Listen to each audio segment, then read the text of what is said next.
বাংলাদেশের নিউজ আপডেটে আপনাকে স্বাগত জানাচ্ছি। আমি পৃথ্বী বিশ্বাস। প্রধানমন্ত্রীর বাসভবন নির্মাণের জন্য প্রাথমিকভাবে একটি জায়গা চূড়ান্ত করেছে গৃহায়ন ও গণপূর্ত মন্ত্রণালয়। গণভবনের পাশেই নির্মাণ করা হবে এই বাসভবন। ইতোমধ্যে নকশা প্রণয়নের কাজ শুরু করেছে স্থাপত্য অধিদপ্তর।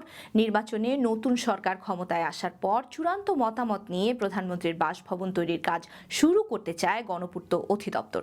তবে সেটি তৈরি হতেও 2 থেকে 3 বছর সময় লাগবে। গণপিটুনি বা মব সন্ত্রাসে জানুয়ারিতে নিহতের সংখ্যা বেড়ে দ্বিগুণ হয়েছে। একই সঙ্গে বেড়েছে অজ্ঞাতনামা লাশের সংখ্যাও। শনিবার মানবাধিকার সংস্কৃতি ফাউন্ডেশনের দেয়া জানুয়ারি মাসের মানবাধিকার প্রতিবেদনে এমন চিত্র উঠে এসেছে।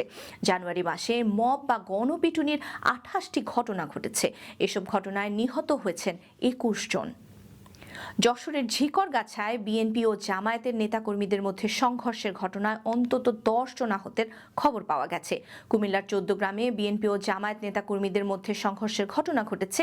এতে অন্তত 14 জন আহত হয়েছেন। এছাড়া ভোলায় বিএনপি জামায়াতের কর্মীদের সংঘর্ষের ঘটনায় 15 জন আহত হয়েছেন। 1 ফেব্রুয়ারি থেকে 1 নভেম্বর পর্যন্ত টানা 9 মাস সেন্ট মার্টিন দ্বীপ পর্যটকদের জন্য বন্ধ থাকবে। নভেম্বর থেকে ফেব্রুয়ারি পর্যন্ত 3 মাস পর্যটকদের ভ্রমণের অনুমতি থাকলেও রাত্রি যাপনের অনুমতি না থাকায় নভেম্বর মাসে পর্যটকরা দ্বীপে ভ্রমণ করেননি। যুক্তরাষ্ট্রে কিছুটা রাজনৈতিক স্থিতিশীলতার লক্ষণ দেখা যাওয়ার পরই বিশ্ববাজারে গোল্ডের দাম কমতে শুরু করেছে। উত্তেজনা কিছুটা কমলেও গত বছরের একই সময়ের তুলনায় তা অনেকটাই বেশি। শনিবার প্রতি ভরিতে স্বর্ণের দাম কমেছে 15,746 টাকা। এই ছিল আজকের বাংলাদেশের নিউজ আপডেট। আল্লাহ হাফেজ।